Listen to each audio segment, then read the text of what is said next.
దేశం కొరకు, మా ప్రజల కొరకు ప్రార్థించడానికి మీరు మాకిచ్చిన ఈ ధన్యతను బట్టి స్తోత్రాలు ప్రభా. మేము ప్రార్థించాలని మీరు కోరుతున్నారు. విసుకక ప్రార్థించమన్నారు, ఆసక్తితో ప్రార్థించమన్నారు, గోజాడి ప్రార్థించమన్నారు. ఇవి మాకు అర్థమవడానికి ఎన్నో శ్రేష్టమైన పాఠాలు మీరు ఈ లోకంలో ఉన్నప్పుడు చెప్పారు. ఆ ప్రార్థన పరిచర్యను ప్రభావ మేము కొనసాగించడానికి సహాయం చేయండి. ఇప్పుడు వచ్చిన మీ బిడ్డలందరినీ, ఇంతవరకు ప్రార్థించిన బిడ్డలు, ఏకీభవించిన బిడ్డలు ప్రభా అందరినీ జ్ఞాపకం చేసుకోండి ప్రభా. వాక్యం వినడానికి ఇష్టపడుతున్నాం, మీరు మాతో మాట్లాడండి. అందరికీ వినగలిగిన చెవులు ఇవ్వండి, గ్రహించగలిగిన మనసులు ఇవ్వండి ప్రభా. తిరిగి ప్రార్థనలో కొనసాగుతుండగా మీరు మాకు సహాయం చేయండి. యేసు నామంలో అడిగి వేడుకుంటున్నాము తండ్రి, ఆమేన్. ఆమేన్. అందరికీ వందనాలు. మరి ఈ శ్రేష్టమైన సమయం దేవుడు మనందరినీ సజీవులుగా ఆయన సన్నిధిలో దేవుడు ఉండడానికి దేవుడు అర్హత లేదా ప్రవేశం ఇచ్చాడు ఆయన. అందుకు మనం దేవునికి కృతజ్ఞతాస్తుతులు చెల్లించబద్దులమై ఉన్నాం. కాబట్టి ప్రార్థించే సమయాలు మన జీవితంలో చాలా చాలా అమూల్యమైన సమయాలు. అందరూ ప్రార్థించలేరు. మన ప్రార్థనలు మన కోసం, ఎవరి కోసం వాళ్ళు ప్రార్థన చేసుకుంటారు. ఇది అందరూ చేసే పనే. కానీ సంఘముగా కూడి మనం ప్రపంచాన్ని పట్టుకుంటామే ప్రార్థనలో, ప్రపంచాన్ని తాగుతామే, స్పృశిస్తామే. అది క్రీస్తు మనకు అప్పగించిన పరిచర్య. నీ నుండి నా నుండి కోరుతుంది ఏంటంటే ప్రార్థించుట. ఎవరి కోసం అంటే నీ ముందు కనిపించే ప్రతి సంఘటనను ప్రార్థనలో ఎత్తిపట్టుకొనుట. దీన్ని ప్రార్థనలో మనం ప్రపంచాన్ని తాకడం అంటారు. వింటున్నారా? కాబట్టి ఈరోజు మనం దేవుడు మనకు అప్పగించిన ఈ పరిచర్యను నిర్లక్ష్యం చేయకూడదు. కానీ ఈ చివరి దినాల్లో ఏమవుతుందంటే భక్తి జీవితం తగ్గిపోతా వస్తుంది. నిరాశ, నిస్పృహ, నిర్లిప్తత క్రైస్తవ జీవితాల్లోనే ఏమవుతుందంటే, ఏమవుతుంది నేను వెళ్ళకపోతే అనిపిస్తుంది. కానీ దేవుడు అందుకే చెప్పాడు, విసుకక అనే పదాన్ని జోడించాడు. ప్రార్థనలో విసిగిపోకూడదు. అంటే విసుగుదల వచ్చిద్దనే కదా అర్థం.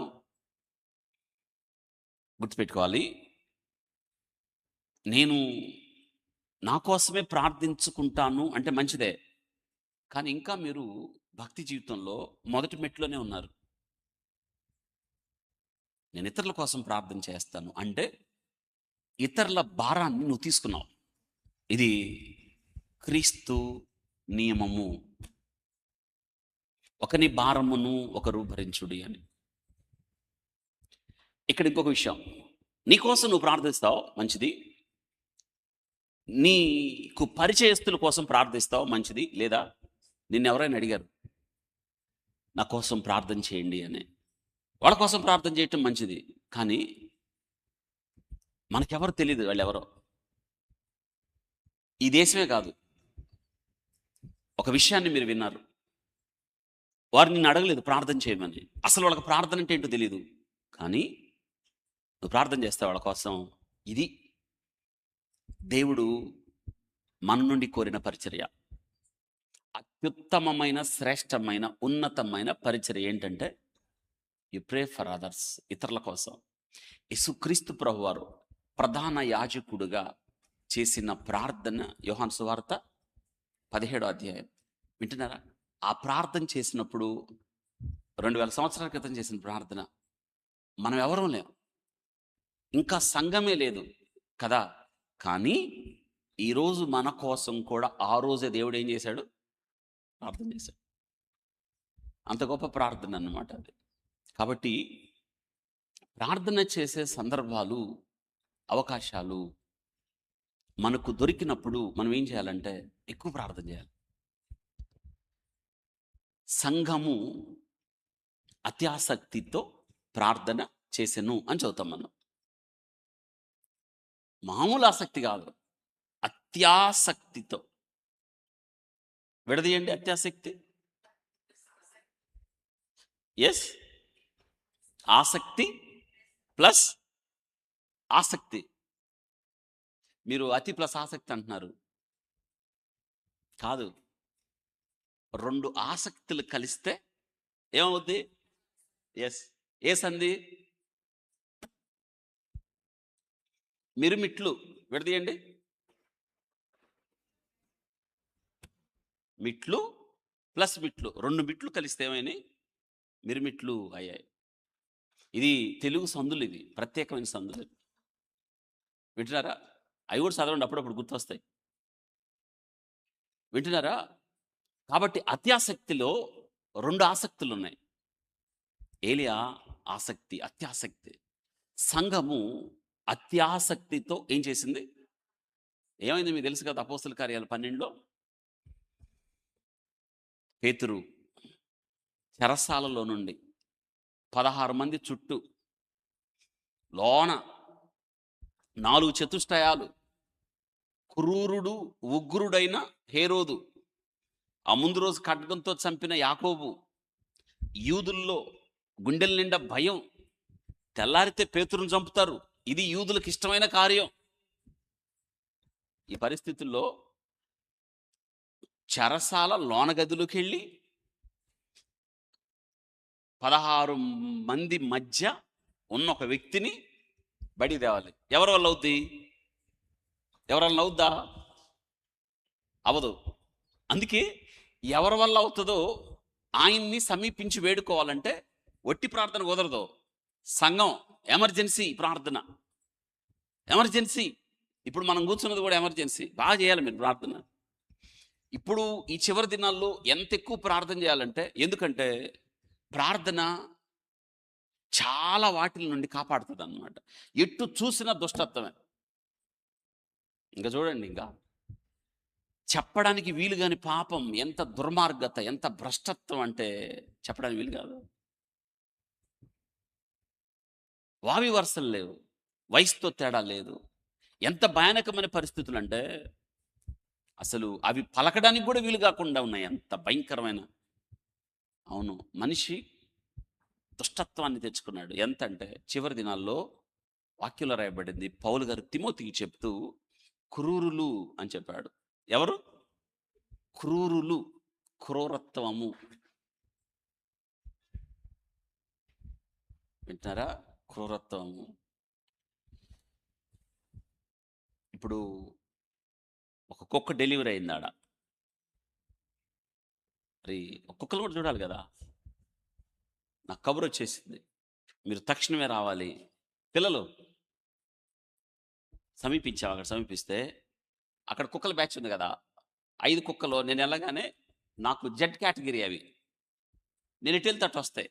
నేను ఆ కుక్క ఎక్కడైతే ఉందో డెలివరీ అయ్యే చోటకి వెళ్ళాను. ఎన్ని పుట్టిని, ఏంటి పరిస్థితి, ఎట్టున్నాయి పరిస్థితులు అని తెలిస్తే, వినండి, ఈ 4 కుక్కలు వచ్చినాయి కదా, లోనకు వచ్చినాయి. వినండి, లోనకు వచ్చి ఈ కుక్కలకు అర్థమైంది ఏంటంటే ఇంకొక కుక్క డెలివరీ అయ్యి ఉంది అని దూరంగా ఉండి చూస్తున్నాయి.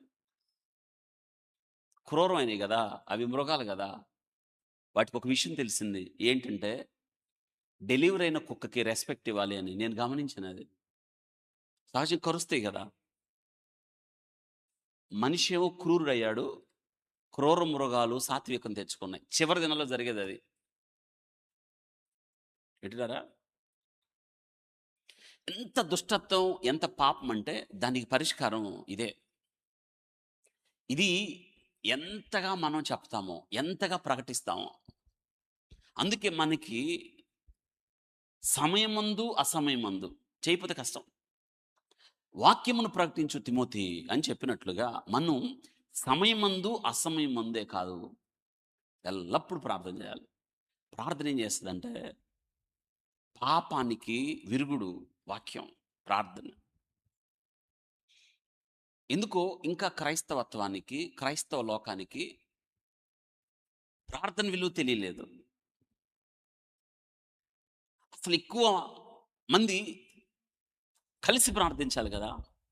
ప్రభు ఈ విషయాన్ని చెప్పడానికి ఆయన ఎంత ఇష్టపడ్డాడు, మాదిరి చూపించాడు ఆయన. ఎంత మాదిరి అంటే ఆయన ప్రార్థన చేయటానికి తప్పించుకుని వెళ్ళిపోయాడు జనాల నుంచి. దేవునికే ప్రార్థన గురించి అంత పట్టింపు ఉంటే మనకెంత ఉండాలి?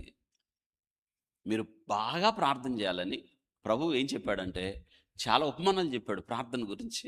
మీకు ఫేవరెట్ పారబుల్ ఏంటంటే గోజాడే. అందులో ఏంటి మనం నేర్చుకోవాల్సింది? ప్రార్థించండి విసుకక అన్యాయస్థుడైన న్యాయాధిపతి అని చెప్పాడు. ఆమె దెబ్బకి, ఎవరి దెబ్బకి? విధవరాల దెబ్బకి ఒక నిర్ణయానికి వచ్చాడు. అబ్బో, ఈమె మాటి మాటికి నా దగ్గరికి వచ్చి, తెలుగు భాషలో చెప్పండి, నన్ను విసిగించకుండా ఆమె సంగతి ఏంటో తేల్చేస్తానని తేల్చిపడేశాడు. ఇంకో విషయం చెప్పాడు ప్రార్థన గురించి. అర్ధరాత్రి తలుపు కొట్టాడు. లోనున్న ఆయన అన్నాడు, లేవటం కుదరదు, పిల్లలు ఇప్పుడే. ఆయన తలుపు కొట్టాడు, కొడతానే ఉన్నాడు. ఒక మాట ఉంది, సిగ్గు విడిచి మాటి మాటికి. చెప్పండి పదాలు. ఎవరిని అడగాలి? పక్కన కాదు, దేవుణ్ణి. సిగ్గు విడిచి మాటి మాటికి అడుగుతుంది ఎవరిని? ఆయన దగ్గర సిగ్గు ఎందుకు?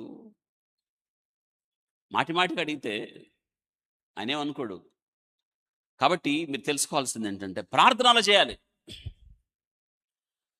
మాటి మాటికి చేయాలి. తర్వాత చెప్పండి, విసుకక సిగ్గు విడిచి పట్టుదలతో ఆసక్తితో విడువక అనునిత్యం ప్రార్థన చేయాలి. చేస్తారా? కాబట్టి ప్రార్థించే సమయాలు మళ్ళీ రాకపోవచ్చు మన జీవితంలో. ఎక్కువగా ప్రార్థన చేయండి, అందరి కోసం చేయండి. ప్రార్థనలో మీ శత్రువులను కూడా మీ ప్రార్థన తాకాలి. చివరి ఖండం, చివరి వ్యక్తిని మీ ప్రార్థన తాకాలి. వాళ్ళు ఎవరో మీకు తెలియాల్సిన అవసరం లేదు, కానీ ప్రజలందరి కోసం మనం ఏం చేయాలి? ప్రార్థన చేయాలి. మన దేశం కోసం ప్రార్థన చేయాలి, అందరి కోసం చేయాలి. మన పరిపాలకులు, రాష్ట్రపతి దగ్గర నుంచి మన రాష్ట్ర పరిపాలన వ్యవస్థ కోసం, మన ముఖ్యమంత్రి కోసం చేయాలి, ప్రార్థన చేయాలి. చేస్తారా? పవన్ కళ్యాణ్ కోసం కూడా చేయాలి, ప్రార్థన చేయాలి కదా మరి. ఉప ముఖ్యమంత్రి, ఇంకా మంత్రులందరి కోసం చేయాలి ప్రార్థన.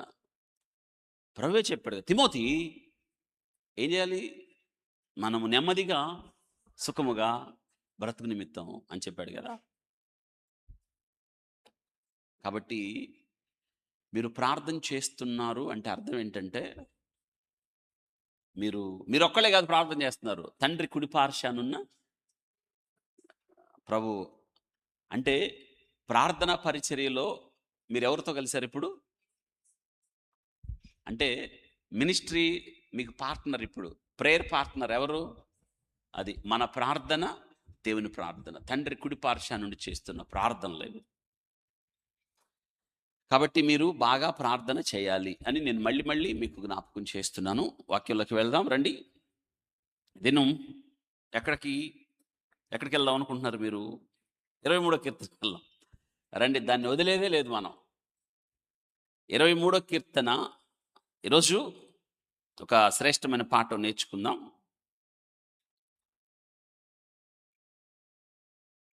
ఎక్కువగా చదువుతుండండి, వాక్యం ఎక్కువ చదవండి, ఎక్కువగా చదవాలి.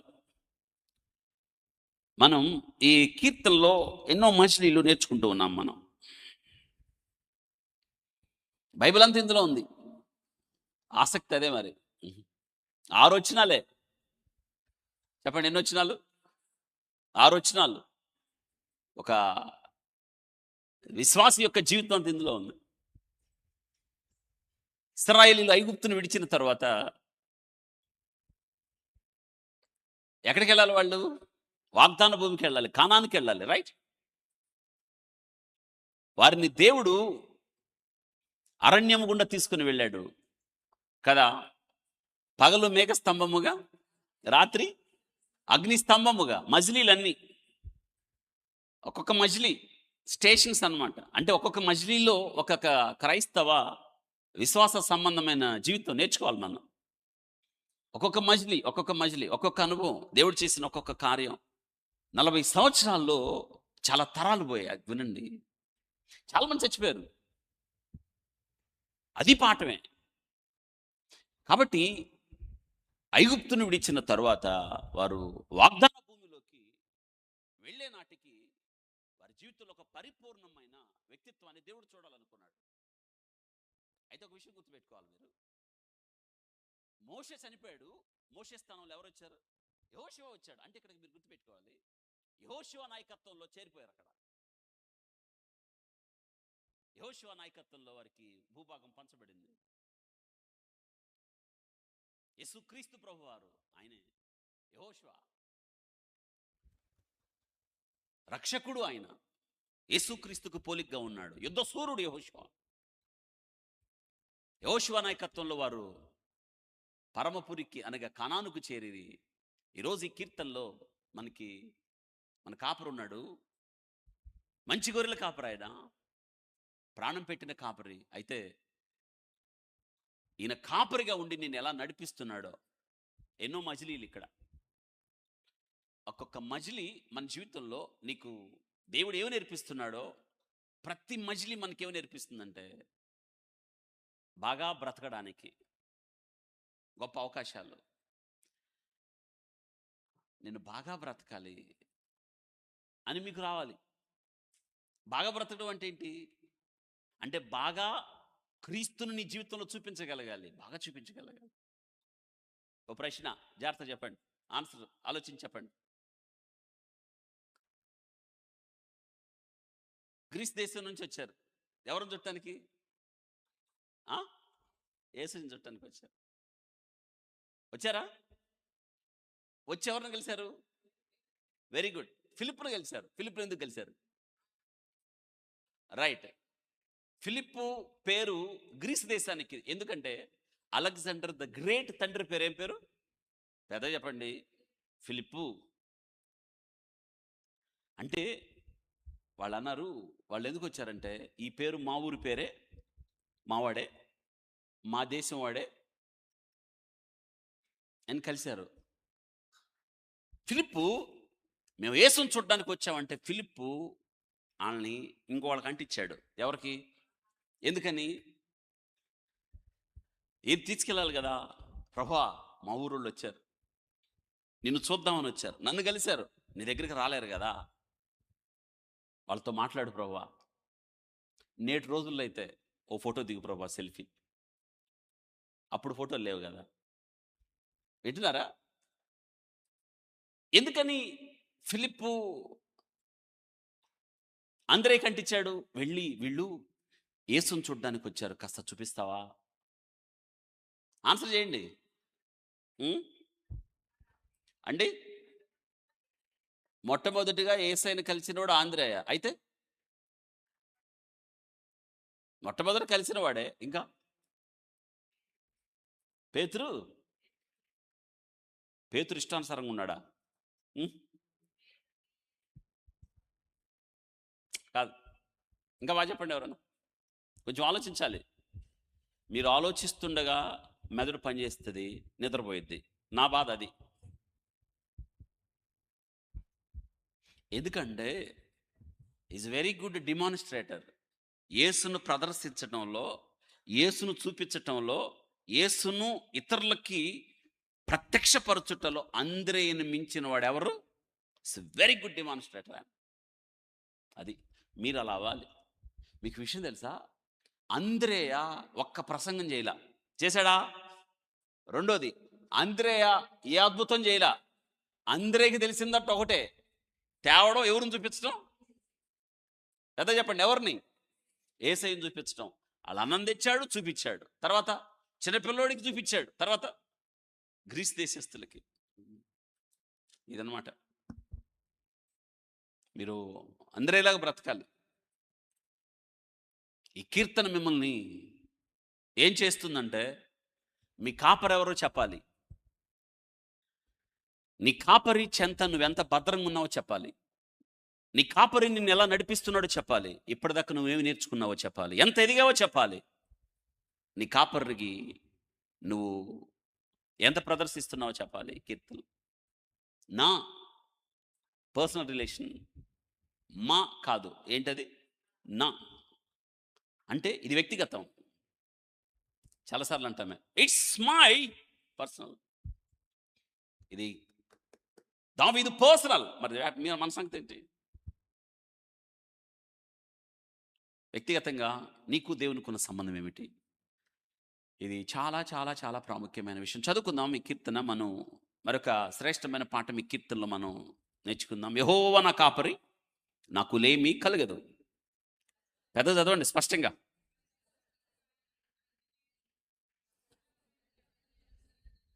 నా ప్రాణమునకు ఆయన సేద తీర్చుచున్నాడు, తన నామమును బట్టి నీతి మార్గములో నన్ను నడిపించుచున్నాడు.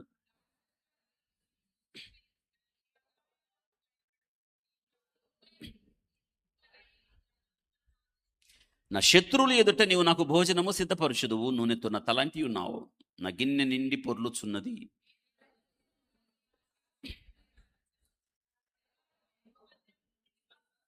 చిరకాలం చెప్పండి ఏంటి? చిరకాలము.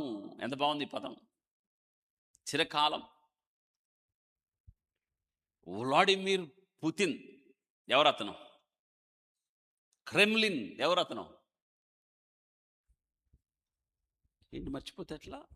రష్యా అధ్యక్షుడు. ఆయనకు కోరిక కలిగింది. ఏమిటి తెలుసా కోరిక? ఈ ప్రపంచంలో ఎవరికి పుట్టని కోరిక పుట్టింది. ఏంటంటే నేను చావకుండా ఉంటే అట్టుండు. అవునండి, తెలుసా? మళ్ళీ నేను వాక్యం చెప్తాను దాని మీద. నేను అమరుడు అవ్వాలి. ఆహా, ఏ కోరిక? అమరుడు అంటే మరణము. అట్లీస్ట్ 165 ఏళ్ళు బతకాలనుకుంటున్నాడంట. ఎన్నేళ్ళు? పెద్దగా. మరి ఆ లెక్క ఏంటో నేను మళ్ళీ చెప్తాను. 165 ఎందుకు లెక్క పెట్టుకున్నాడు? దానికోసం చాలా ధనం రష్యా ధన నిధుల నుండి, బడ్జెట్లో నుంచి కేటాయించాడు. ఎందుకంటే ఇప్పుడు ఈ ప్రపంచంలో ఎక్కడ జరగని పరిశోధనలు జరుగుతున్నాయి. ఎందుకంటే మానవుని మరణం మీద మించి ఎక్కువ కాలం బతికేటట్టు. మనిషికి మరణం ఎందుకు వస్తుంది అనేది మీకు ఒక మాట చెప్తాను. నేను మళ్ళీ వాక్యంలో ఆదివారం ఎప్పుడని చెప్తాను. క్రోమోజోములు ఇట్లా ఉంటాయి ఆకారంలో, ఇంటూ ఆకారంలో ఉంటాయి. క్రోమోజోమ్స్ తెలుసు కమ్మా మీకు. ఇప్పుడు 23వ కీర్తన చెప్పమ్మని తట్టున్నారు మీ ముఖాలు చూస్తుంటే. ఈ క్రోమోజోములతో మాకెందుకు గొడవ? ఒక మొక్క వినండి. మీరు ముఖాలు అలా పెడితే కష్టం. నాకు సంతోషంగా ఉండండి. అర్థం కావట్లేదా? సరే, ఇప్పుడు మనం క్రోమోజోములను ఉంటాయి, అవి ఇంటూ ఆకారంలో ఉంటాయి. ఏమవుతుందంటే వయసు పైబడే కొద్దీ ఈ చివర్లో మెత్తబడిపోతాయి. మీ భాషలో అట్లా చెప్తే కానీ అర్థం కాదు. ఇప్పుడు ముసలోడు కాకుండా రోగాలు రాకుండా ఉండాలంటే ఈ చివరి భాగం పాడైపోకుండా మెత్తబడకుండా కాపాడాలి. దానికి పరిశోధనలు చేస్తున్నారు. ఆ పరిశోధనలు చేస్తే మీకు కూడా ఒక ఇంజెక్షన్ ఇస్తే 150 ఏళ్ళు బతుకుతారు కదా. ఇప్పుడు సంతోషంగా ఉన్నారు. ఇది అవుద్దా? అవుద్దా? ఎట్టి పరిస్థితులు అవదు. ఎందుకంటే దేవుడు తాళం వేశాడు. ఎక్కడికి? 70కి. అధిక బలం ఉన్న ఏడల పెద్ద చెప్పండి. అధిక బలం ఉంటే 70, అధిక బలం ఉంటే 80. మామూలు వయసు ఎంత? 70-80 మధ్య. మీకు విపరీతమైన తిట్లు. ఊరుకుంటారా కోడళ్ళు? ఊరుకోరు. ఎందుకంటే కట్నంతో పీడిచ్చారు కాబట్టి మీరు వాళ్ళని, అంతే కదా. వేధించారు కాబట్టి ఇప్పుడు ప్రతీకారానికి దిగారు, రాజకీయ పార్టీలు దిగినట్టు. అప్పుడు నీ టైం, ఇప్పుడు అప్పుడు నువ్వు కొట్టావు, తీసుకున్నారు, ఇప్పుడు వాళ్ళు సిద్ధంగా ఉన్నారు ఏం చేయడానికి. వినండి, ఇక్కడ దేవుడు తాళం వేశాడు 70కి, అధిక బలం ఉంటే 80 అన్నాడు. అయినను వాటి వైభవం ఏంటి? ఆయాసము, దగ్గ, అంతే. కానీ ఇక్కడ వాక్యం ఏం చెప్తుందంటే ఇక్కడ కాదు బతకాల్సింది మనం. ఈ కీర్తనకారుడు తన సంతోషాన్ని వెలిబుచ్చాడు. చిరకాలం యెహోవా మందిరంలో అన్నాడు. చిరకాలం యెహోవా మందిరంలో దేవుని సన్నిధిలో నేను ఉంటాను అని చెప్తున్నాడు. ఇది మనం ఎక్కడున్నామంటే ఇప్పుడు గమనించండి. 4వ వచనానికి వచ్చినప్పుడు అపాయం గురించి చెప్పాము, నేర్చుకున్నాము. నేను భయపడను, నీవు నాకు తోడయుందు, నీ దుడ్డు కర్ర నీ దండము నన్ను అని చెప్తున్నాడు. నీవు నాకు తోడయుందువు అంటే నీ సన్నిధి నాతో ఉంటుంది అని. గొర్రెలు కాపరిని చూసి ధైర్యం తెచ్చుకుంటాయి, కాపరి వెంట నడుస్తాయి. గొర్రె ప్రశాంతంగా ఎప్పుడు నిద్రపోతుందంటే, లేదా ప్రశాంతంగా ఎప్పుడు ఉంటుందంటే, గొర్రెకి కాపరున్నాడు అని తెలియాలి. గొర్రె మేస్తా ఉన్నప్పుడు, గొర్రెకి ఒక్కోసారి వెళ్తూ వెళ్తూ ఉన్నప్పుడు అకస్మాత్తుగా భయం కలిగినప్పుడు అది చూస్తుంది. ఎవరి కోసం? అప్పుడు కాపరి, వినండి, గొర్రె వెతుకుతున్న సంగతి కాపరి చూస్తాడు. వెంటనే విజిలేస్తాడు, లేదా తన దగ్గరున్న కర్రతో శబ్దం చేస్తాడు. దాని అర్థం ఏంటంటే నేనున్నాను అని. దీన్ని ఏమంటారంటే షెపర్డ్స్ ప్రజెన్స్ అంటారు. సన్నిధి. వింటున్నారా? ఈరోజు నీతో దేవుని సన్నిధి ఉంది అని మర్చిపోకూడదు. ఇశ్రాయేలీలు 430 సంవత్సరాలు ఐగుప్తు బానిసత్వం, మోషే నాయకత్వంలో విడుదల. దేవుడు 10 అద్భుతాలు చేసి వారిని విడుదల ప్రకటించిన తర్వాత వారు అరణ్య మార్గాన వాళ్ళు బయలుదేరుతున్నప్పుడు మోషే ప్రార్థన చేశాడు, ప్రభువా నీ సన్నిధి కావాలి, నీవు కాపరివి కదా. అద్భుతం ఏంటో తెలుసా? దేవుడు తన ప్రజలను నడిపించడానికి ఎన్నుకున్న నాయకులు కాపరులే. ప్రాముఖ్యమైన నాయకులు పరిశుద్ధ గ్రంథంలో మనం చూస్తే వారు ఒకనప్పుడు ఎవరు? గొర్రెల. మోషే 40 సంవత్సరాలు. ఎవరైనా మిద్యాను అరణ్యంలో దేని కాశాడు? ఎందుకంటే అక్కడ గొర్రెలను కాశాడు కాబట్టి ఇక్కడ ఈ మందను నడిపిస్తాడు. దావీదు కూడా గొర్రెల కాపరి కాబట్టి దేవుని ప్రజ అయిన ఆ జనాంగాన్ని నడిపిస్తాడు. అందుకే దేవుడు చూడండి, తన ప్రజలను నడిపించటానికి, ఇశ్రాయేలీలకు కాపరిగా ఉండడానికి దేవుడు గతంలో ఎవరిని ఎన్నుకున్నాడు? కాపరులను ఎన్నుకున్నాడు. 40 సంవత్సరాలు మోషే మిద్యాను అరణ్యంలో ఏం కాశాడు అంటే, మోషే అక్కడే నేర్చుకున్నాడు. టెండింగ్ అంటారు, అంటే కాపరిగా. అందుకే అంటున్నాడు, నీవు మాతో ఉండాలి. గొర్రె అదే కోరుకుంటుంది. అమ్మా వింటున్నారా? గొర్రెకి కాపరుంటే చాలు, ఏ శత్రువు వచ్చినా గొర్రె భయపడదు. ఎందుకంటే రక్షించేది ఎవరు? కాపరే కదా. అందుకే గొర్రె ఎప్పుడు ఏం కోరుకుంటుందంటే, నీవు నాతో ఉండాలి. ఇది కీర్తనదే. ఏ అపాయమునకు నేను భయపడను. ఎంత బాగుంది ఇది. నువ్వు నాతో ఉన్నావు. ఏ కీడుకు భయపడను, నువ్వు నాతో ఉన్నావు. ఏ పరిస్థితికి భయపడను, నువ్వు నాతో ఉన్నావు. ఈ అనుభవం మనం నేర్చుకుందాం. ఇది వింటున్నారా? అద్భుతం ఏంటో తెలుసా? మోషే ప్రార్థన చేశాడు, దేవుడు తనతో మాట్లాడుతున్నాడు. ఏంటంటే, నా సన్నిధి నీతో కూడా. 33వ అధ్యాయం నిర్గమకాండం 14వ వచనం. తోడుగా వచ్చు దేవుని సన్నిధి. ఏ రీతిగా గొర్రెలను విడవని కాపరి ఎప్పుడు కూడా గొర్రెల వెంట ఉంటాడో, తోడుగా వచ్చు దేవుని సన్నిధి. నిర్గమకాండం 33:14లో మోషే ప్రార్థన చేశాడు, నీ సన్నిధి లేకుండా నన్ను ఇక్కడి నుంచి తీసుకొని వెళ్ళవద్దు అన్నాడు. అయితే దేవుడు చెప్తున్నాడు, నా సన్నిధి నీకు తోడుగా వచ్చును, నేను నీకు విశ్రాంతి. బ్యూటిఫుల్ వర్డ్, విశ్రాంతి అండర్లైన్. అంటే దేవుని సన్నిధి ఉంటే మనకేముంటుంది? విశ్రాంతి. విశ్రాంతి ఉండును, విశ్రాంతి. అద్భుతం. దేవుని సన్నిధి విశ్రాంతి. నా సన్నిధి నీకు తోడుగా. ఇప్పుడు చెప్పండి, కాపరి లేని గొర్రెను చూడగలమా? ఊహించగలమా? ఎంచగలమా? గొర్రెల మంద ఉంది అంటే అక్కడ ఎవరుంటారు? పెద్దగా కాపరి ఉంటాడు. ఎందుకో తెలుసా? కాపరి లేని గొర్రె మందకు భద్రత లేదు, సంరక్షణ లేదు, కాపుదల లేదు. ఎవరు రక్షించాలి? అందుకే కాపరి ఉంటాడు. మోషే అందుకే దేవుని సన్నిధిని కోరాడు, ప్రభువా నీ సన్నిధి రావాలి నాయన. నీ సన్నిధి వస్తే కదా మేము వెళ్తాం. ఎందుకు కోరుకున్నాడు? ఒక కాపరి చెంత, కాపరి నీడలో, కాపరి సంరక్షణలో గొర్రె మంద భద్రతను అనుభవిస్తాయి. మన జీవితాలు కూడా అంతే. అందుకే నీవు నాకు తోడై ఉన్నావు అని చెప్తున్నా. ఏపాయమునకు భయపడను, నువ్వు నాకు తోడై ఉన్నావు. ఎందుకంటే నువ్వు నాకు భద్రత ఇచ్చావు కదా, నీ సన్నిధి నాతో ఉంది కదా. కాబట్టి ఈరోజు మనం నేర్చుకోవాల్సి ఇంకొక మాట చదువుకుందాం. మీకా గ్రంథం 2వ అధ్యాయం 13వ వచనం.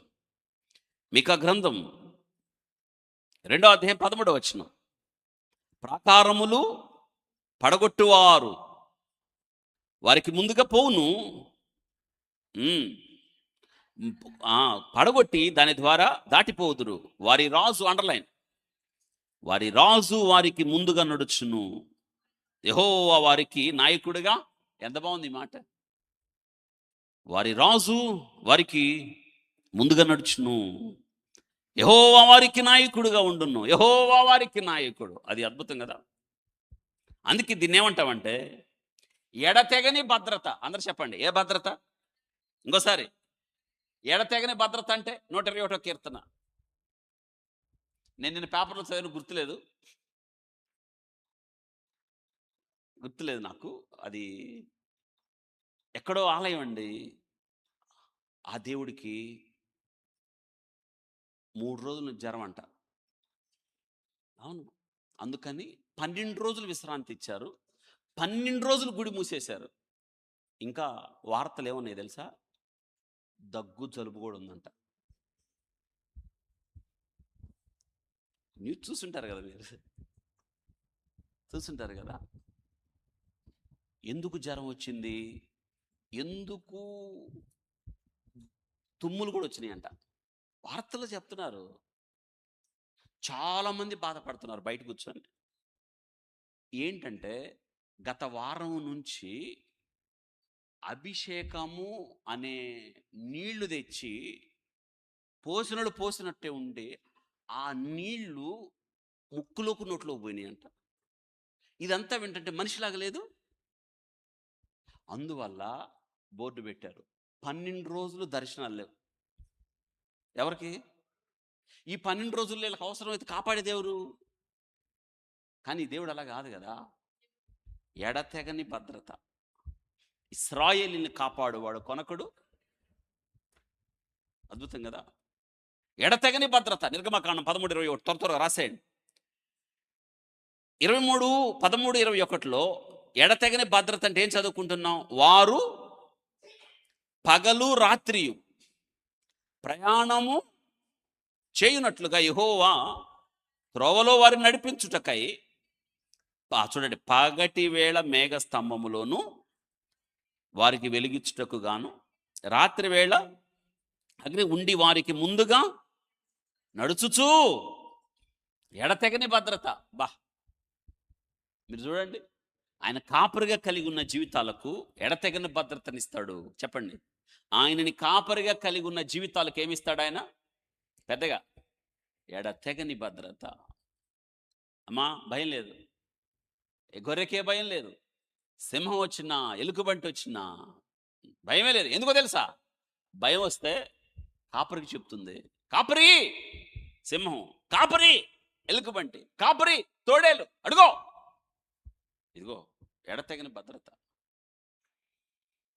ఆ భద్రత కలిగి ఉన్నాం కదా మనం. ఆయనని కాపరిగా కలిగి ఉన్న జీవితాలు మనకి ఎడతెగని భద్రత. దానిలో రాసుకోవాలి మీరు, ఎడతెగని కాపుదల. చూసారా? ఎడతెగని కాపుదల.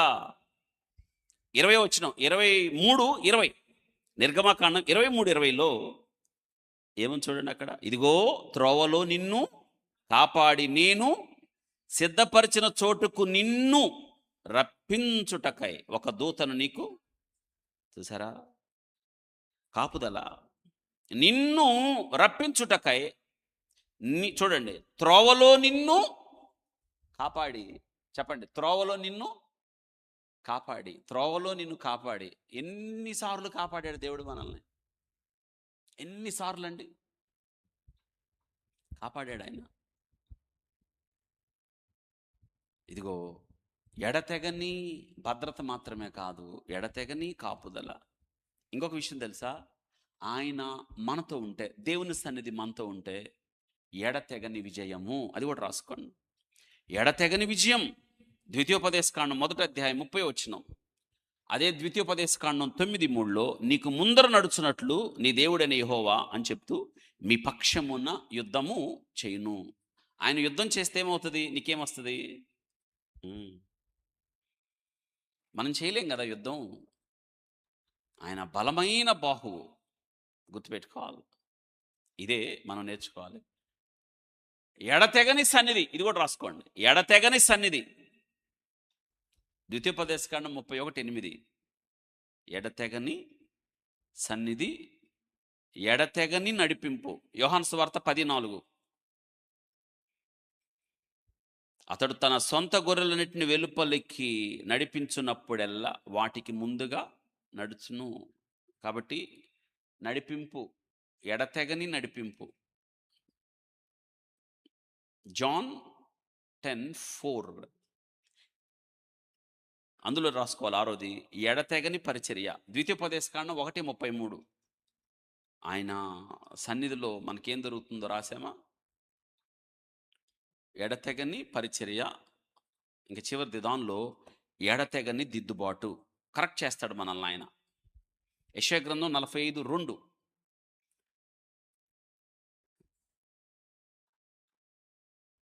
దేవుని సన్నిధి ఉంటే చూసారా, ఎడతెగని దేవుని సన్నిధి. ఎడతెగని దేవుని సన్నిధిలో మన ఏం పొందుకుంటున్నామో అర్థమవుతుందా? అందుకే మోషే, రవా నీ సన్నిధి మాతో ఉండాలి అంటే నువ్వు లేకుండా మేము వెళ్ళం. ఇది అప్పుడు దేవుడు అన్నాడు, నా సన్నిధి నీతో కూడా వస్తుంది. ఇప్పుడు దేవుని సన్నిధి మనతో ఉన్నప్పుడు మనం ఎలా ఉండగలుగుతాం? ఇది గుర్తుపెట్టుకోవాలి. మీరు గుర్తుపెట్టుకోండి. గొర్రె కాపరి, గొర్రెకి అతిశయించడానికి ఏమన్నా ఉందా? చెప్పాలి. ఏం లేదు. అసలు గొర్రె పరిస్థితి చాలా దుఃఖకరం, చాలా బాధాకరం, చాలా విషాదకరం. ఎందుకంటే గొర్రె కింద పడిపోయింది అనుకోండి, లేవలేదు. కాపరి వచ్చి లేపాలి. తనంతట తాను ఏది మంచి, ఏది కాదు, ఎటు వెళ్ళాలి, ఎటు వెళ్ళకూడదు అని తెలీదు. ఇంకో విషయం తెలుసా, తలదించి అది మేస్తూ అలా అలా అలా ముందుకు వెళ్ళిపోద్ది. ఎక్కడికి వెళ్తుందో దానికే, గొర్రెకి త్రోవ తప్ప అలవాటు ఎక్కువ. అందుకే ఈ సంగతులను తెలుసుకున్న క్రూర మృగాలు ఎతుకుతూ ఉంటాయి. దేనికోసం? గొర్రె కోసం. ఇంకొక విషయం, గొర్రెకు దారి తప్పిపోవటమే తెలుసు, కానీ దారిలోకి రావడం తెలియదు. చెప్పండి, గొర్రెకు. అందుకే ఎడతెగని కాపుదలు ఇస్తాడు ఆయన. మన జీవితాలు కూడా అంతే కదా. మనలో ప్రతివాడు తనకిష్టమైన త్రోవకు తొలిగెను అని ఉంది కదా. అందుకే దేవుని సన్నిధి మనకు తోడుగా ఉంటుంది. గొర్రె అతిశయించడానికి ఏ ఆధిక్యత లేదు కదా. కొన్ని జంతువుల్ని మనం చూసినప్పుడు అవి అతిశయిస్తాయి. అతిశయించడానికి కారణం ఉంది. ఎందుకంటే వాటికి ఏ ప్రత్యేకతలు ఉన్నాయి. కానీ గొర్రెకు అతిశయించడానికి ఏ ఆధిక్యత లేదు. కానీ మిగతా వాటికి లేని ఆధిక్యత ఒక విషయంలో గొర్రెకుంది. గొర్రె అతిశయం ఎవరిని బట్టి? That's all. అతిశయించువాడు పెద్దగా కొందరు గుర్రములను బట్టి, కొందరు రథములను బట్టి. మనమైతే ఎవరిని బట్టి? ఇది దేవుని బట్టి అతిశయపడతాం. గొర్రె అంతే. గొర్రె చేయాల్సింది ఏంటంటే కాపరి మీద ఆధారపడుట, కాపరి స్వరమును వినుట, కాపరిని వెంబడించుట, అంతే. ఇప్పుడు అందుకే కాపరి ఎప్పుడు కూడా గొర్రెల వెంట ఉంటాడు, గొర్రెలను సంరక్షిస్తూ ఉంటాడు. అవసరమైతే ఆ గొర్రెలకై తన ప్రాణాన్ని పెడతాడు. కాబట్టి ఈరోజు కొన్ని విషయాలు నేను మీకు చెప్పడానికి ఇష్టపడుతున్నాను. జ్ఞాపకం చేసుకుని దేవుని సన్నిధి ఉంటుంది. అందుకే మోషే కోరాడు, ఒక గొర్రె కాపరి సాన్నిధ్యంలో ఉంటే, కాపరికి సమీపంగా ఉంటే, కాపరిని వెంబడిస్తే ఏమవుతుందో మనం ఆలోచన చేసినప్పుడు చాలా ఆసక్తికరమైన విషయాలు మనకు తెలుస్తాయి. సంఖ్యాకాండం 32వ అధ్యాయం 32వ వచనం చూడండి. సంఖ్యాకాండం 32 వచనంలో, మేము యెహోవా సన్నిధిని యుద్ధ సన్నద్ధులమై నది దాటి కనాను దేశములోనికి వెళ్ళెదము. అప్పుడు యోర్దాను యువతల మేము పొందుదామని. ఇక్కడ గమనించండి, మేము యెహోవా సన్నిధిని ఏమయ్యి యుద్ధ పెద్దగా అంటే యెహోవా సన్నిధి మిమ్మల్ని ఎలా తయారు చేస్తుంది? యుద్ధ. ఇప్పుడు ఈ మాటలు చెప్తుంది ఇశ్రాయేలీయులు కదా. వారు వినండి, ఐగుప్తుకు వచ్చి ఎంతకాలం అయింది? ఎన్ని సంవత్సరాలు ఉన్నారండి? 400 కదా. ఈ దాదాపు 430 సంవత్సరాలు ఉన్నారు కదా. వారు ఎలా బ్రతికారు అక్కడ?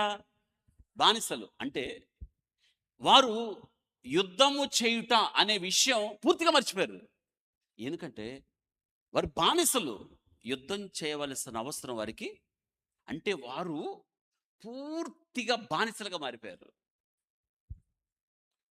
బానిసల్ని మనం ఒక మాట అనాలి, బలహీనులుగా మారిపోయారు.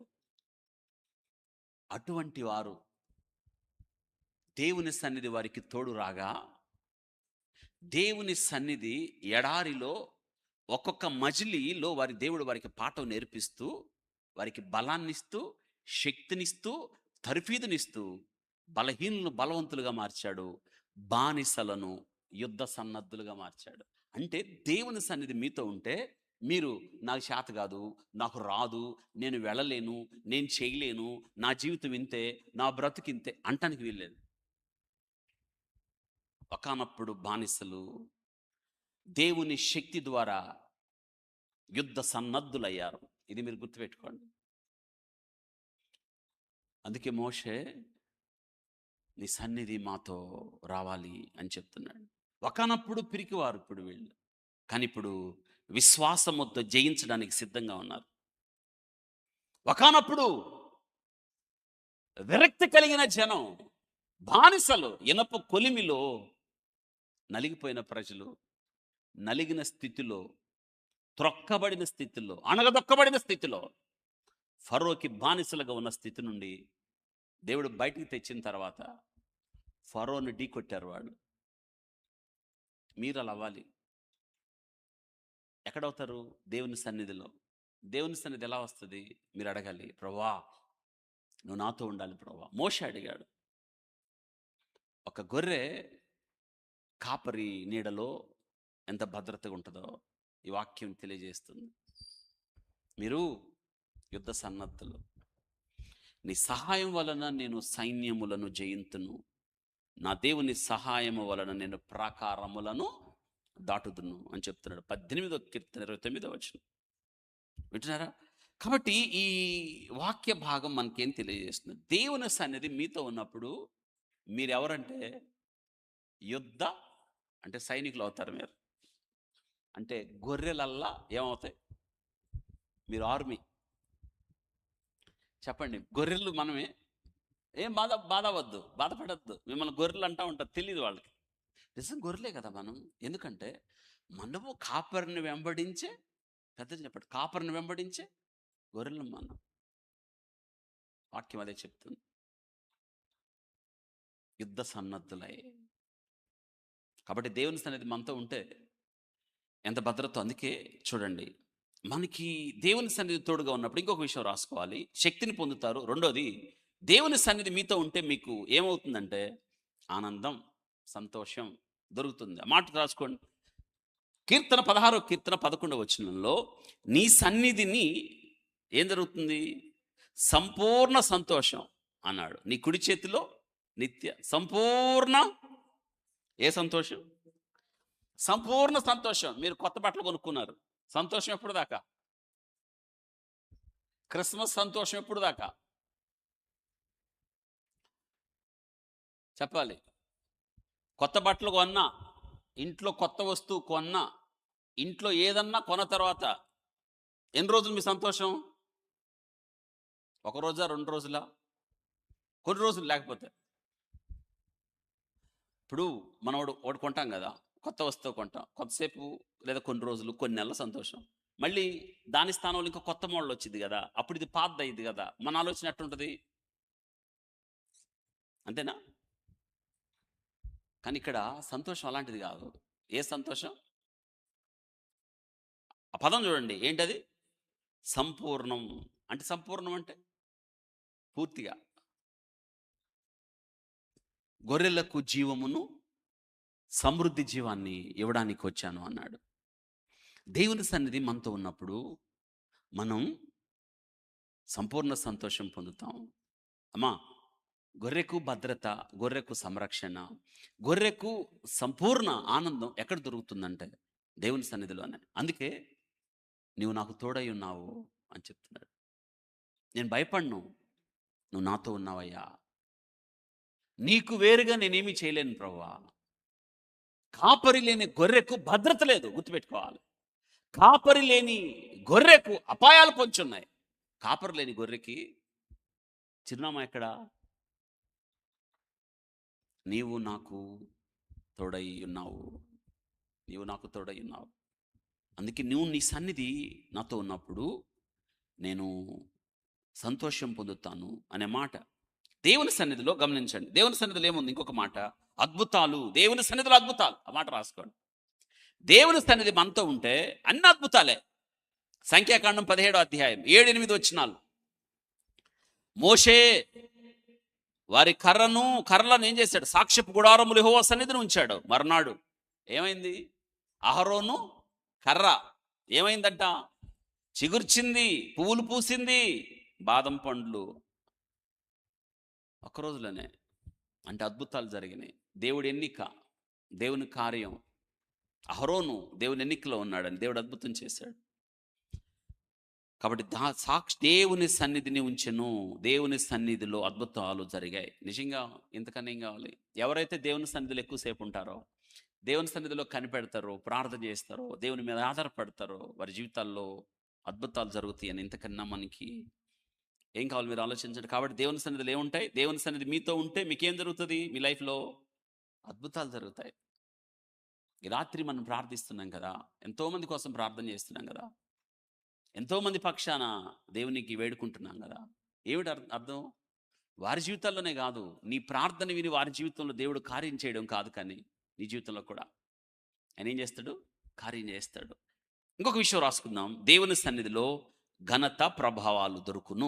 దేవుని సన్నిధి ఉంటే ఘనత ప్రభావాలు, ఆ మాట రాసుకోండి. ఘనత ప్రభావాలు. మొదటి దినవృత్తాంతాల గ్రంథం 16వ అధ్యాయం 27వ వచనం, ఘనత ప్రభావములు ఆయన సన్నిధిలో ఉన్నవి అని ఉంది. ఏముంది? ఘనత ప్రభావములు ఆయన సన్నిధిలో. ఘనత ప్రభావాలు ఆయన సన్నిధిలో. కాబట్టి దేవుని సన్నిధి మనతో ఉంటే ఏమవుతుంది? అద్భుతం ఏంటో తెలుసా? ఘనత ప్రభావాలు పొందడం మాత్రమే కాదు, కానీ మీకు ఏ సమయంలో అయినా సరే ఆయన సహాయం దొరుకుతుంది. 46వ కీర్తన మొదటి వచనంలో, దేవుడు మనకు ఆశ్రయమును దుర్గమునైనాడు, ఆపత్కాలముల్లో ఆయన. అవును, గొర్రెలకి ప్రమాదం వచ్చింది. ఏం చేస్తాయంటే కాపరి దగ్గర కన్నా పరిగెత్తాలి. కాపరి దగ్గరికి పరిగెత్తే సమయం లేకపోతే అరవాలి. అరిచినప్పుడు కాపరి నుండి వాటికి ఏం దొరుకుతుంది? సహాయం దొరుకుతుంది. ఆపత్కాలాలు గొర్రెకి ఎక్కువ ఉంటుంది, ప్రమాదాలు గొర్రెకి ఎక్కువ ఉంటాయి. ఎందుకంటే ఎడారిలో, అరణ్యములో, అడవిలో గొర్రెకు అందరూ శత్రువులే. అందరూ గొర్రె జోలికి వచ్చేవాళ్లే, గొర్రెను పట్టుకొని లాక్కెళ్ళేవాళ్లే. అందుకే ప్రమాదాలు పొంచి ఉన్న ఈ లోకంలో నీకు అందరు శత్రువులే. నీ శరీరం శత్రువు, బలమైన శత్రువు, లోకము శత్రువు, అపవాది శత్రువు, అందరూ శత్రువులైన వేళ ఎలా బ్రతకాలి? దేవుని సన్నిధిలో బ్రతకాలి. గుర్తుపెట్టుకోవాలి. మనం ఆయన సన్నిధిలో మనకేముందంటే గుర్తుపెట్టుకోవాలి. యోబు అన్నాడు, నాకు నెమ్మది లేదు, సుఖము లేదు, శ్రమయే సంభవిస్తున్నది అని ఇంకొక మాట చెప్పాడు. దిగంబరనే వచ్చి తిరిగి దిగంబరనై. మరి అటువంటి లోకంలో మనకు విశ్రాంతి ఎవరిస్తారు? దేవుడే ఇస్తాడు. అవును, 37వ కీర్తన 7వ వచనంలో యెహోవా ఎదుట మౌనముగా ఆయన కొరకు కనిపెట్టుకునుము అని చెప్తా. ఆయన మార్గం చూడండి, యెహోవా ఎదుట మౌనంగా, ఆయన సన్నిధిలో మనం మౌనంగా ఉన్నప్పుడు, యెహోవా సన్నిధిలో మనం మౌనముగా కనిపెట్టుకొని ఉండుట మన జీవితాలకు ఎంత ధన్యత ఆలోచించండి. దీన్ని మనం ఏమంటామంటే, యెషయా గ్రంథం 26వ అధ్యాయం 3వ వచనం కంటత వాక్యం, ఎవని మనస్సు నీ మీద ఆనుకొనును వాని నీవు పూర్ణ శాంతి గలవానిగా కాపాడదు. ఏలయనగా అతడు నీ యందు. కాబట్టి ఎవరి మీద అనుకోవాలి మనం? గొర్రె ఎవరి మీద? కాపరి మీద. ఇది గుర్తుపెట్టుకోవాలి, గొర్రె కాపరి మీద. కాబట్టి ఆయన సన్నిధిని మనం కోరుకోవాలి, ఆయన సన్నిధిని కాంక్షించాలి, ఆయన సన్నిధిని మనం ఇష్టపడాలి. కాపరి నుండి ఎప్పుడూ దూరం వెళ్ళకూడదు. కాపరి చెంత ఉండాలి, కాపరి నీడలో ఉండాలి, కాపరికి సమీపంగా ఉండాలి. అప్పుడే గొర్రె భద్రతను అనుభవిస్తుంది. వింటున్నారా? అందుకే మోషే ఏమంటున్నాడంటే, నీ సన్నిధి నాతో ఉండాలి ప్రభువా, నీ సన్నిధి లేకుండా నన్ను ఇక్కడి నుంచి తీసుకువెళ్ళొద్దు. గుర్తుపెట్టుకోవాలి. కాబట్టి కాపరి గొర్రె సంబంధం యోహాను సువార్త 10వ అధ్యాయంలో చదివితే ఇంకా మీకు చాలా శ్రేష్టమైన పాఠాలు, దేవుడు మాట్లాడిన మాటలు, గొర్రెలను ఆయన్ని వెంబడించాలని, ముందుగా వెళ్ళి మార్గం చూపిస్తాడని. కాబట్టి గొర్రెలు దేవుని యొక్క, కాపరి యొక్క నీడలో, సంరక్షణలో ఏ రీతిగా భద్రతను అనుభవిస్తాయో, ఏ రీతిగా సురక్షితంగా ఉంటాయో, భద్రత లేని లోకంలో ఆ గొర్రెలు ఎంత భద్రంగా ఉంటాయో, మంచి గొర్రెల కాపరిగా ఆ గొర్రెల కోసం ప్రాణం పెట్టే ప్రాణనాథుడని ప్రభువారు గొర్రెల స్థానంలో నిన్ను నన్నుంచి కాపరిగా ఆయన వెల్లడి చేసుకుంటా ఉన్నాడు. వింటున్నారా? కాబట్టి ఈ కీర్తన ఎంత అద్భుతమైన కీర్తన కదా. అందుకే ఈ 4వ వచనంలో చెప్తున్నాడు, అపాయమునకు నేను భయపడను, నీవు నాకు తోడయుందు. అంటే నీ సన్నిధి నాతో ఉంది, ఏ అపాయమైన నేను భయపడను. ఎందుకంటే నా భయాన్ని భరించేది, హరించేది నీవే.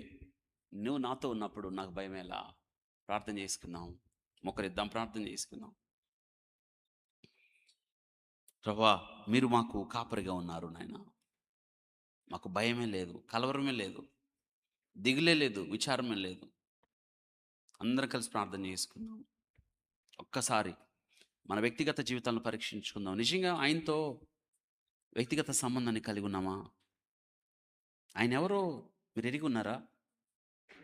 నీతో దేవుడు మాట్లాడుతున్నాడు, నీకు ఆయనతో ఉన్న సంబంధం ఎంత? ఇది మనం నేర్చుకోవాల్సిన పాఠం. నిజంగా మనం చెప్పగలుగుతున్నామా, యెహోవా నా కాపరి? ఇది వ్యక్తిగత సంబంధం కదా. ఆ కాపరి మీకు అర్థమయ్యాడా? ఆ కాపరి యొక్క ఔన్నత్యం ఏంటో మీరు తెలుసుకోగలిగారా? ఈరోజు దేవుడు మనతో మాట్లాడుతున్న మాటలు ఇవే. కాపరి అని పిలిచేంత సంబంధాన్ని కలిగి ఉన్నారా మీరు? పరీక్షించుకుందాం. ఈరోజు దేవుడు మనతో మాట్లాడుతున్నాడు. ఈ గొర్రె ఏమని చెప్తుంది తెలుసా? గాఢాంధకారపు లోయలో నేను సంచరించినను, ఈ అపాయమునకు భయపడను. నాకు ఎన్ని అపాయాలు ఉన్నాయి అంటే, అపాయాలు ఉన్నాయి, నేను భయపడను. కారణం ఏంటంటే నీవు నాకు తోడయుందు. తోడయున్న జీవితం అద్భుతం కదా. ప్రభా, నీవు నాకు తోడై ఉన్నావు ప్రభా అని చెప్పండి. అందుకే నేను భయపడిన ప్రభా. దేవుడు తోడుంటే ఇంక ఏ అపాయమైనా భయమేలా. దేవుడు తోడుంటే ఏ కష్టమైనా, ఏ నష్టమైనా, ఏ వ్యాధి అయినా, ఏ బాధ అయినా, ఏ కలవరమైనా, ఏ దుఃఖమైనా భయమేలా. ఏ భయం లేదు. ఎందుకు తెలుసా? మన భయాలకు పరిష్కారం క్రీస్తు సన్నిధే కదా. ఇశ్రాయేలీలు బానిసలుగా వాక్యం చెప్తుంది, వారు ఇనప కొలిమిలో 430 సంవత్సరాలు, యుద్ధం అంటేనే తెలియదు వాళ్ళకి, ఆయుధాలు పట్టని వారు యుద్ధము చేయవలసిన అవసరం ఎన్నడూ రాలేదు. కానీ దేవుని సన్నిధిలో వారు యుద్ధ సన్నద్ధులై, అంటే బలహీనులు బలవంతులయ్యారు. పిరికివారు ధైర్యవంతులయ్యారు. ఇప్పుడు యుద్ధ సన్నద్ధులై శత్రువుపై యుద్ధానికి వెళ్తున్నారు. అద్భుతం కదా! దేవుని సన్నిధి మనకు బలాన్నిస్తుంది, శక్తినిస్తుంది, సామర్థ్యాన్నిస్తుంది, పిరికితనంలో ధైర్యాన్నిస్తుంది, చేతగానితనంలో నైపుణ్యతనిస్తుంది. అందుకే ప్రభా, నీ సన్నిధి మాకు కావాలి ప్రభా అని అడుగుదాం ఆయన్ని. ఎన్నో పాఠాలు దేవుడు మనతో మాట్లాడాడు కదా. తోడుగా వచ్చు దేవుని సన్నిధి. ఆయన సన్నిధిలో మనం ఏ రీతిగా ఉండగలమో, ఆయన సన్నిధి మనతో ఉన్నప్పుడు మన పరిస్థితులు ఎలా మారిపోతాయో, ఆయన సన్నిధి మనతో ఉన్నప్పుడు మనం ఏ రీతిగా విశ్వాస జీవితంలో స్థిరమైన కలిగి జీవిస్తామో స్పష్టంగా అర్థమవుతుంది కదా. అందుకే మనం ప్రభా, ఈ సన్నిధి మాతో ఉండాలి ప్రభా.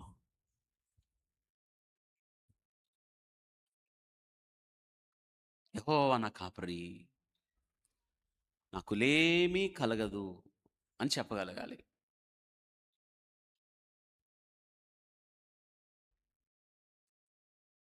పరిశుద్ధుడా స్తోత్రాలు. మిమ్మల్ని స్తుతిస్తున్నాం, మిమ్మల్ని కీర్తిస్తున్నాం, మిమ్మల్ని కొనియాడుతున్నాం. మీరు మా మంచి కాపరి నాయన, మంచి గొర్రెల కాపరి మీరు, ప్రాణం పెట్టు కాపరి. స్తోత్రాలు. అందుకే ప్రభా, నీ సన్నిధి ఎడతెగని, నీ సన్నిధి ఎడతెగని మీ కాపుదల, ఎడతెగని మీ నడిపింపు, ఎడతెగని మీ పరిచర్య, ఎడతెగని ప్రభా మీ దిద్దుబాటు. ఎందుకంటే ప్రభా, తోడుగా వచ్చు మీ సన్నిధి ఇది నాన్న మమ్మల్ని ఈ స్థితిలో ఉంచారు ప్రభా. అతిశయించువాడు ప్రభువును బట్టి అతిశయించాలని వాక్యం చెప్తుంది. స్తోత్రాలు. విత్తబడిన వాక్యం మా కొరకు దీవించండి. ప్రార్థించబోతుండగా ప్రభా, తిరిగి ప్రార్థనాత్మను మాకు దయచేయండి నాయన. నిద్రను దూరపరచండి. మా దేశం కొరకు ప్రార్థించబోతున్నాం, మా ప్రజల కొరకు ప్రార్థించబోతున్నాం, సార్వత్రిక సంఘము కొరకు ప్రార్థించబోతున్నాం. దేవ, ఆసక్తిగా పట్టుదలతో ప్రభా గోజాడి మాటి మాటికి సిగ్గు విడిచి మిమ్మల్ని అడుగునట్లుగా ప్రభా సహాయం చేయమని ప్రార్థిస్తున్నాను. స్తోత్రాలు. మీ బిడ్డలందరినీ మీరు జ్ఞాపకం చేసుకోండి నాయనా. మీకే మహిమ యేసు నామములో అడిగి వేడుకుంటున్నాం తండ్రి. ఆమేన్, ఆమేన్. మరి కొద్దిసేపు ప్రార్థన చేద్దాం. మరి ప్రార్థన అంశాలు కొనసాగుతాయి. మరి కొద్దిసేపు మనం ప్రార్థన చేద్దాం. మరి ప్రార్థన చేయగలిగిన వారు ఎవరున్నారు?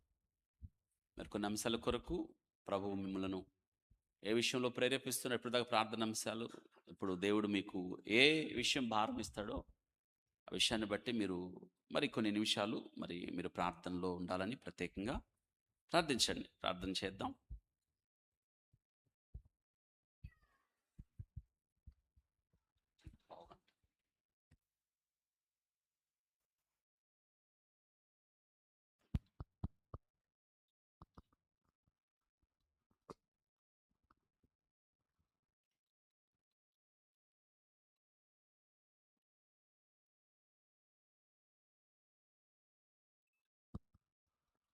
సమయంలో మరికొన్ని ప్రార్థన విన్నపాల గురించి ప్రార్థన చేద్దాం.